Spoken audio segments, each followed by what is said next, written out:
Just go back to Aled, Simon. He's giving you a bit of a headache, isn't he? Selection-wise.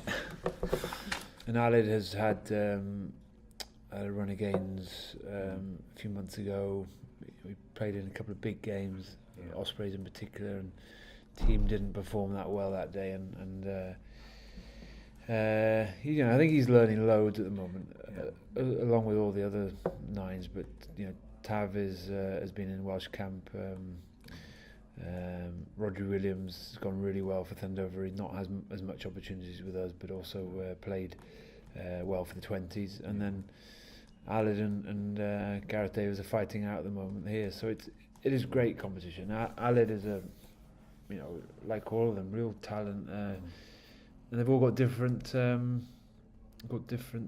skill sets. So it's nice for us, but also it's difficult sometimes deciding on who is the best person for each individual game. You want to give players a little bit of a run of games to get a bit of continuity, and that's what we've done probably over the last couple of weeks. We've in the LV games, I gave him and Gareth Davis both gave them a start, and brought them both on early in the other game. So I think I was fair to those two, and we just felt that Aled had slightly edged it a little bit, not by much, but. And he's taken his opportunity now, and he's starting to thrive in the way we're playing at the moment. Because that's what you mentioned on Saturday, that continuity, having you've seen scrum half, you've chopped and changed second row as well, but it seems we've got that mix right now in terms of. Yeah, and I think there's still opportunities to bring a couple of players in each week, and hopefully not drop and lose that momentum. And I think for reasons of. If he plays out a couple of games and there's a bit of a form issue, or if he's had more than a few games and he's got carrying a bump, we have got players in certain positions now, second row, probably the props and the 9 position that we can cover with players if we need to, for a varying of reasons. So it's not all.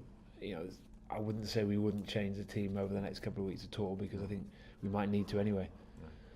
I'm assuming you'll be playing a Leinster side very similar to what you played out here at the start of the season. Yeah, not far off. We had a few players come back from the tour. International players came back. Reese played, I think, and John Davis took some part. So it won't be dissimilar. They had a very good win against Treviso, and it's. I suppose the first game was well and truly put to bed by them when they came here and beat us in Heineken, and then we went out there and they did a bit of damage early on in the game against us out there. So this is one of 4 games that we'll have played against them this year, and hopefully we can have learnt a huge amount from those 2 games in the middle, and also put into place some of the stuff we did in the first game, which would be nice. What are those things you've learned from those 2 Heineken games? Well, accuracy, mistakes will be capitalised on. They're extremely well drilled team. They're well coached, and they're fairly accurate themselves. And the first game of the season was a really, really off day for them. I think we won't see that too often from a Leinster team. So, we have certainly we have learned a huge amount in that period in December and January. I think we've turned the corner. I think we're starting to see less error in our game. We're not feeding the opposition. We're starting to reward ourselves as well with good territory, field position, and also when we're pressuring sides, we're starting to take points. Not necessarily through scoring tries, but our goal kicking, drop goals, those sort of things are huge for forwards in particular, to see the scoreboard keep ticking over and rewarding yourselves for being in good field positions. And it's not something we've done very well in that Heineken period in particular. We were in games, but then we were feeding sides far too much, and Leinster been one of those teams. Obviously the playoff picture changed quite a bit again on the weekend. How are you looking at it at the moment? It'll change every week, right till the last game, I think. So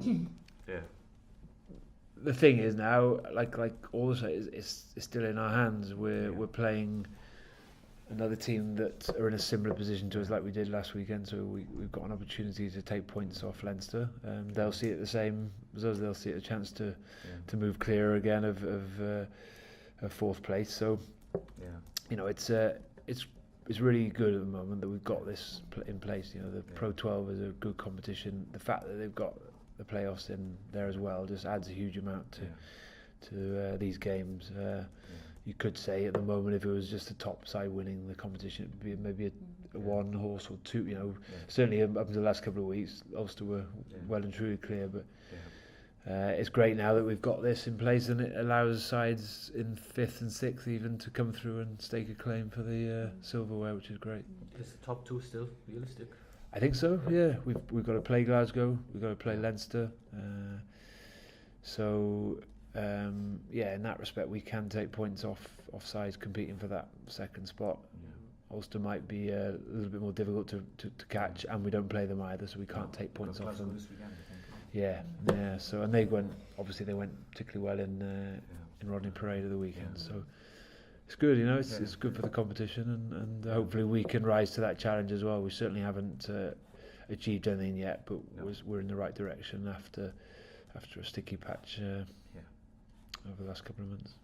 Is the key to winning the competition how well you do in this period if you're in touch anyway beforehand, and if you can notch up I think you can't win it here, but you can probably put yourself out of contention in this period. So I think it's a fair point. I think if you come into this period, you obviously playing some sides in similar positions to yourselves with players away, but we're fortunate we have a really good injury rate at the moment, touch wood. We're the medical and the S&C teams are working really hard at, I think our injury rate's probably down to about 6-7% at the moment, which is really small. It might be a bit more, maybe 8%, but it's compared to 23% last year and the year before. So in this period where you've got players away on the international duty, 7s players, 20 players, and then you've got an injury rate of 23-24%, then your selection, of depth is a real struggle. So we're very fortunate at the moment. We have in certain positions we have some real depth, and that sort of helps quality and also continuity in selection and hopefully performance and results. So, but this period is huge. Get through these 4 games and stay in there, and then it's the kind of home run then, and we've got a fairly decent period after the final international match. We've got a good run in. How's your long terms? Reece now, what's he's good. I mean, he's doing a lot. He's far further ahead than I would have been at this stage when I had my injury. The whole process has changed. The injury now whereas it would have taken 7-8 months. 9 months, now. Now it takes 5-6 months at the most, and different players will heal quicker. He might go through a period of real progression, then he might hit a brick wall for a few weeks, but I think he's fine with that. He understands that. He's not putting any real pressure on himself, I don't think. He'd love to be back playing, but I think it's important he gets it right. But if it's right in a month, 2 months' time, well, that's great for us in the run-in. If it's not right, then we'll get him back fresh for next season.